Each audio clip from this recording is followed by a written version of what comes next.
A high-ranking federal doctor focused on vaccine development says he was removed from his post because of his insistence that the government spend funds on safe and scientifically vetted solutions to address the coronavirus crisis, and not on drugs, vaccines and other technologies that lack scientific merit.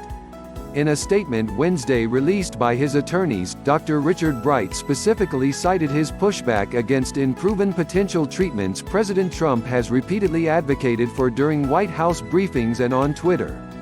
Bright was director of the Biomedical Advanced Research and Development Authority and a deputy assistant secretary with the Department of Health and Human Services until, he says, he was removed on Tuesday.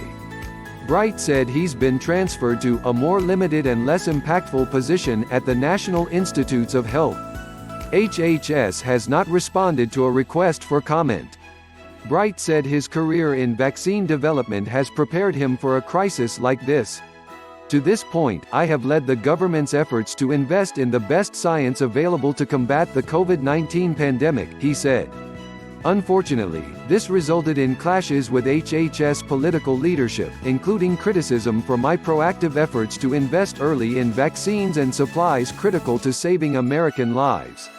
I also resisted efforts to fund potentially dangerous drugs promoted by those with political connections. He added, specifically, and contrary to misguided directives, I limited the broad use of chloroquine and hydroxychloroquine, promoted by the administration as a panacea, but which clearly lacked scientific merit. The president suggested last month on Twitter that taking a combination of hydroxychloroquine, which is used to treat lupus and to prevent malaria, and azithromycin could be one of the biggest game changers in the history of medicine.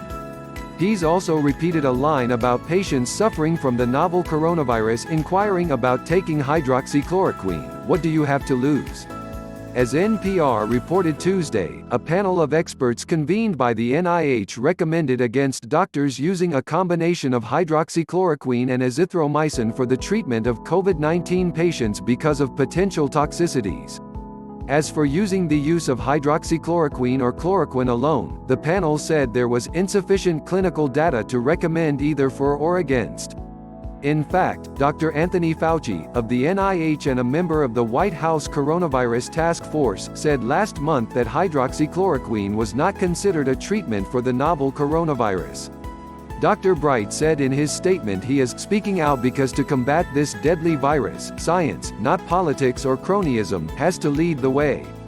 He said he will request HHS Inspector General investigate the manner in which this administration has politicized the work of BARDA and has pressured me and other conscientious scientists to fund companies with political connections as well as efforts that lack scientific merit. Bright's attorneys, Deborah Katz and Lisa Banks, added that they are seeking a stay of his termination. The attorneys have also represented several high-profile whistleblowers and #MeToo accusers, including Christine Blasey Ford, who accused Supreme Court Justice Brett Kavanaugh of sexual assault.